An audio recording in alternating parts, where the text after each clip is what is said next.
Okay, so here we're talking about the disposition process, specifically with respect to IT.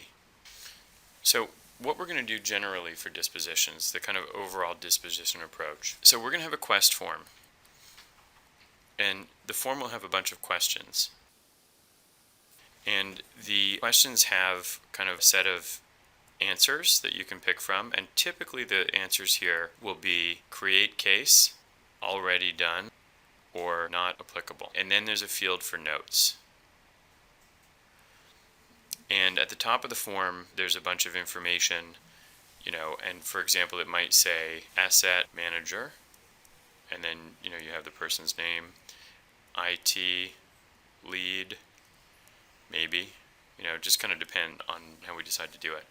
And so what happens is when this form gets filled out, it generates a bunch of cases, and each case becomes a disposition case, and it gets assigned to somebody or to a hopper based on the rules that are sitting behind these questions. What happens is, look at this form as being divided into sections. This might be legal, this might be IT, this might be property management, and the questions on a question-by-question basis create cases.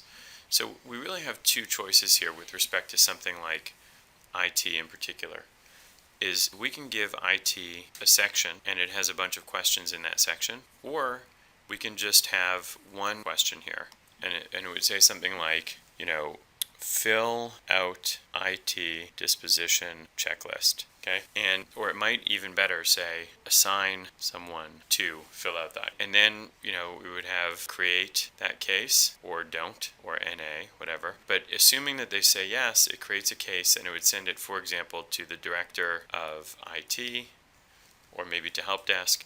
And what that case would say is, for example, fill out the IT disposition form. And so what would happen is you would assign that to someone, right? And what they would do is they would get it, and maybe there would be some standards or read the instructions, and they would open up yet another form. But this form would be all IT dispositions. So in that case, the IT group would have a lot more flexibility, because you could have 100 things on the checklist. And the interesting thing about this is that these cases that get created from here, okay, they should be the same kind of case type as these other ones. They're all going to be something like, these ones and these ones will all be part of of a case type that's called dispositions or something like that, or property dispositions, because that way, really they're all kind of the same. Like someone who's managing the transition process should be able to report against all of these together, because it's all part of the disposition. If these cases over here, if these ones wind up being something totally different, and they become a different case type, maybe help desk or something, it helps the IT group because they can see everything in one place, but it kind of messes up the distribution process because there's no connection between these things. So if we decide to have a whole separate form, then we would want to probably make it the same case type. The interesting thing about this is, it would be very easy to kind of start one way.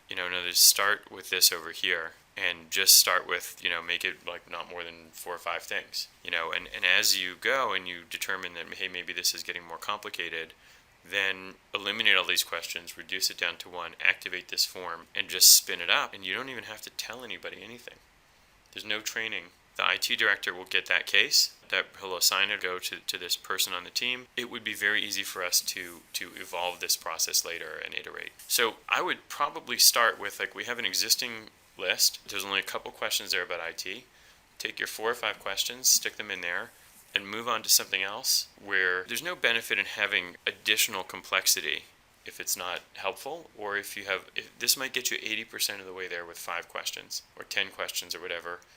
If you decide you want to do this other form, you can always do it later, but we're going to knock off 85% of the value with 5 questions. And by the way, in IT, nobody else is doing backup and recovery testing. You can't piggyback on somebody else for that. That's only IT. So maybe that's a good place to start.